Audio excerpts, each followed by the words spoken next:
नमस्कार दोस्तों, क्लिपवर्स सिनेमा में आपका स्वागत है। आज हम बात करेंगे उस फिल्म की जिसने भारतीय सिनेमा के क्षितिज पर एक नए युग की शुरुआत का संकेत दिया है। कल्कि 2898 ईस्वी। हाल ही में रिलीज हुए इसके अंतिम ट्रेलर ने दर्शकों के दिलों में जो उत्साह और जिज्ञासा जगाई है वो अभूतपूर्व है। आइए इस ट्रेलर की एक गहन पड़ताल करें और देखें कि यह हमें क्या बताता है और इसके आधार पर प्रशंसक क्या भविष्यवाणियां कर रहे हैं। ट्रेलर की शुरुआत हमें एक भयावह, धूल भरे भविष्य में ले जाती है, जहां पानी और संसाधनों की कमी ने मानव सभ्यता को घुटनों पर ला दिया है। कॉम्प्लेक्स नामक एक सर्वशक्तिमान शक्ति ने काशी जैसे शहरों पर अपना आधिपत्य जमा लिया है, जहां जीवन नारकीय है। इस निराशाजनक पृष्ठभूमि में हमारे सामने आता है प्रभास का किरदार भैरवा, एक बाउंटी हंटर जिसे इनाम के लिए कुछ भी करने से गुरेज नहीं। उसकी शुरुआत एक ऐसे व्यक्ति के रूप में होती है जो सिर्फ अपनी भूख मिटाना चाहता है, लेकिन उसकी नियति उसे कुछ और ही रास्ते पर ले जाती है। ट्रेलर में अमिताभ बच्चन का अश्वत्थामा का किरदार केंद्र में आता है।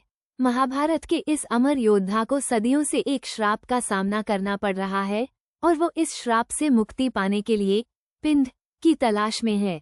ट्रेलर में उसे दीपिका पादुकोण के किरदार सुमति की रक्षा करते हुए दिखाया गया है, जो कल्कि के आगमन का माध्यम बनने वाली हैं। अश्वत्थामा की आंखों में जो दृढ़ संकल्प और वेदना है वह हमें इस पौराणिक चरित्र के आधुनिक अवतार से तुरंत जोड़ देती है।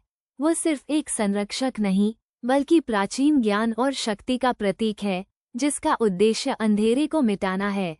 दीपिका पादुकोण का किरदार सुमति इस कहानी का सबसे महत्वपूर्ण ध्रुव है। वो एक गर्भवती महिला है जो भविष्य के मसीहा को जन्म देने वाली है। कॉम्प्लेक्स उसे ढूंढ रहा है क्योंकि वे नहीं चाहते कि कल्कि का जन्म हो और उनके शासन को चुनौती मिले।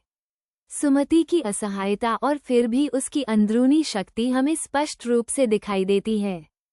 उसका ये सफर न सिर्फ उसके बच्चे के लिए बल्कि पूरी मानव जाति के भविष्य के लिए निर्णायक है। फिर आते हैं कमल हासन अपने भयावह और शक्तिशाली अवतार में। उनका किरदार लॉर्ड यतिन कॉम्प्लेक्स का सर्वोच्च शासक प्रतीत होता है, जो कल्कि के जन्म को रोकने के लिए कुछ भी करने को तैयार है। उनके डायलॉग्स और उपस्थिति हमें उनके खलनायक की विचारधारा से परिचित कराते हैं। वो एक ऐसी व्यवस्था बनाए रखना चाहते हैं जहां वो सर्वेसवा हो और कोई भी आशा की किरण उस व्यवस्था को भंग न कर सके। उनकी भयानक मुस्कान और क्रूर नीयत फिल्म में एक जबरदस्त तनाव पैदा करती है। ट्रेलर में दिखी एक्शन सीक्वेंस, विशालकाय वाहन, महायान और अत्याधुनिक हथियार हमें फिल्म के भव्य पैमाने का अंदाजा देते हैं। भैरवा की फुर्तीली लड़ाई, अश्वत्थामा की शक्तिशाली वार और काशी की गलियों में होने वाली विनाशकारी झड़पें बताती हैं कि यह फिल्म दृश्यों के मामले में एक नया बेंचमार्क स्थापित करने वाली है। अब बात करते हैं प्रशंसकों की भविष्यवाणियों की, जो इस ट्रेलर के बाद तेजी से उभरी हैं। 1. तारांकन भैरवा का असली स्वरूप। तारांकन कई प्रशंसकों का मानना है कि भैरवा सिर्फ एक बाउंटी हंटर नहीं है बल्कि कल्कि के आगमन का एक महत्वपूर्ण हिस्सा है। कुछ तो ये भी कह रहे हैं कि शायद भैरवा खुद कल्कि का अंश है, जो अपनी पहचान से अनजान है और सुमति की रक्षा करते करते उसे अपनी वास्तविक शक्ति का एहसास होगा। उसका "मैं कल्कि नहीं हूँ" वाला डायलॉग भी एक ट्विस्ट हो सकता है, जो बाद में बदल जाए। 2. तारांकन अश्वत्थामा की मुक्ति। तारांकन अश्वत्थामा का श्राप से मुक्ति का मार्ग सुमति की रक्षा और कल्कि के जन्म में निहित है।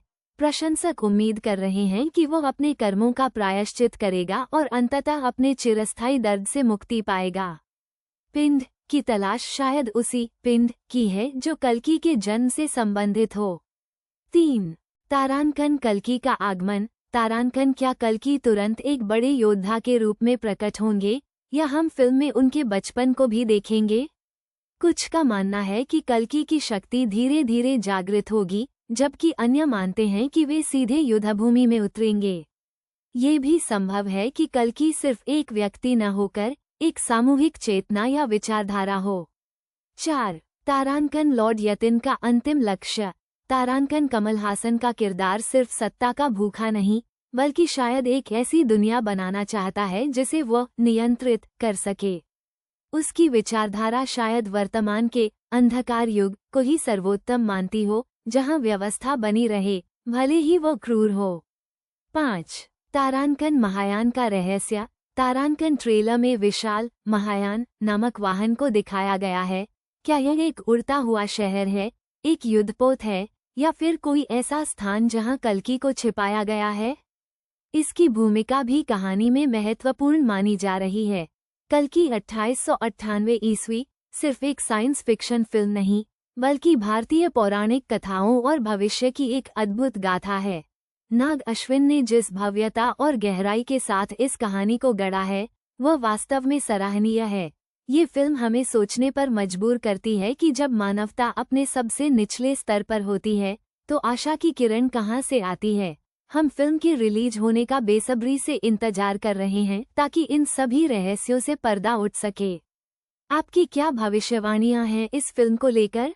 हमें कमेंट्स में बताएं। ऐसे ही दिलचस्प विश्लेषण और अपडेट्स के लिए क्लिपवर्स सिनेमा के साथ बने रहें। धन्यवाद।